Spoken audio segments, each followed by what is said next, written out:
Welcome to TalkersandGeeks.com. Justin here, back with more video game reviews, and today we're going to be reviewing World of Horror. All the footage that you see here is recorded directly from a Nintendo Switch Lite. So without further ado, here's a brief synopsis. Here we go. The old gods are reawakening, clawing their way back into a world that's spiraled into madness. In hospitals, abandoned classrooms, quiet apartments, and dark forests, strange appearances and unexplained phenomenon test the sanity of residents in Japan. Is it chaotic retribution or the machinations of beings beyond our comprehension? Start your investigation by choosing from 5 unique characters with many others to be unlocked. The darkness surrounding Japan conceals over 20 different mysteries to be encountered in each run, with each mystery harboring multiple possible endings. And this is just to talk a little bit about the story here. The stories are very inspired by Lovecraft and actual Japanese folklore. And one of the first stories I chose is the spine-chilling story of the school scissors, which is heavily inspired by a Japanese folklore urban legend known as the slit mouth woman, who was a woman who basically, well, the whole premise of that was she would come up to you and say, and ask you a question, am I beautiful? And depending on your answer, if you say yes, she will reveal herself to show you her slit mouth, and then she'll do the same to you. She'll slit your mouth. If you say no, she will kill you anyway. But if you leave her confused, it gives you time to run. And this is what this particular story that you see in my gameplay is focusing heavy on. She is actually at a school, and it's up to you to do various clues and various situations for you to do it. The stories are really engaging. I thought they did a really good job honoring Lovecraft and Japanese urban legends. Now, in terms of gameplay, this is a point and click game, and if you look at the graphic and the aesthetics, it will remind you, for those who are so young, you will definitely not remember the old Macintosh games.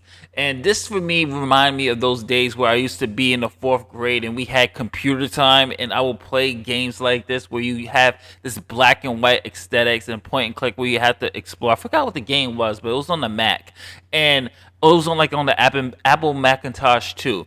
And we used to play games like this. So for me, graphically, aesthetically, I'm used to it. It might not be appealing to a lot of the new generations, but for me, I got a kick out of this. And believe it or not, the game is scary with this point. Even if it's a point and click, they do a really good job of the aesthetics and art style that reminds me of such of the Japanese horror master Junji Ito. For those who are familiar with the manga, and you've seen plenty of his reviews here on the TalkersandGeeks.com, it does a really good job of that. Now, in terms of the turn-based combat, how does that work?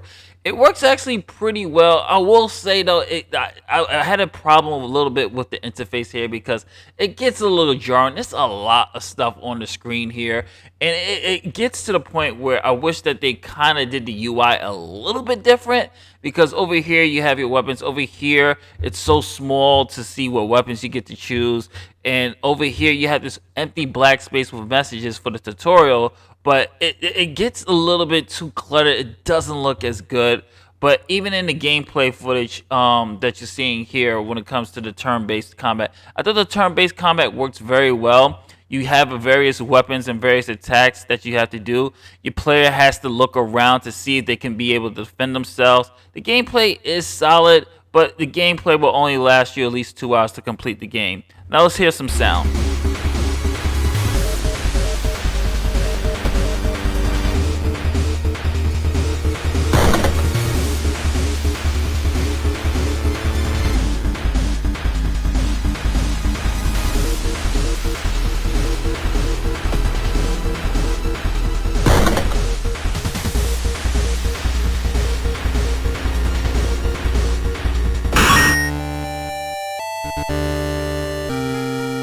The sound is a nice throwback to the old school days, like I've said previously, to the Macintosh 2 era type of games, and it does give you that full NES type of feel. But I will have to say that the score does still keep a good sense of dread in there, even with the sound quality chosen for it. But it is a very nostalgic game, and I thought the score does a really good job of raising that tension. Like I said, it is the art style, it is the imagery, it's the story that's really going to hook you into this. And now on to my final thoughts. World of Horror, it's a nice throwback to those point and click games from the old Apple Macintosh 2 type of games that I used to grow up playing during, like I said, during the fourth grade when we had computer time. I did like the stories, and I like the nods to Japanese urban legends such as the slit mouth woman. There's a very art style is very Junji Ito inspired here, and if you're a huge fan of his manga, you're gonna appreciate the art style here. It has some Lovecraftian elements in here. The game is short; it will take you at least 1 to 2 hours, and you will get some replay value here because, like I said, there are multiple endings and multiple paths here, so it does give you choices in that, and you have to be very careful with your choices. There's items and secrets that you have to unfold.